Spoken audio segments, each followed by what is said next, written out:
மேல்மருவத்தூர் ஆதிபராசக்தி மலர்பதம் பாடிடுவோம்.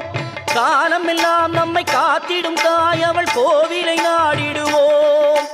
மேல்மருவத்தூர் ஆதிபராசக்தி மலர்பதம் பாடிடுவோம். காலமெல்லாம் நம்மை காத்திடும் தாய் அவள் கோவிலை நாடிடுவோம்.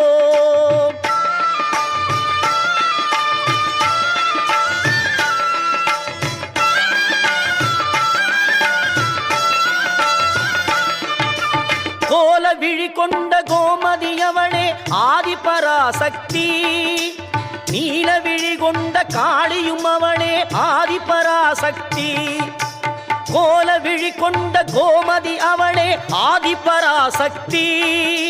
நீல விழி கொண்ட காளியும் அவளே ஆதிபராசக்தி. முக்காலம் உணர்ந்தவள் முத்தொழில் புரிபவள் ஆதிபராசக்தி.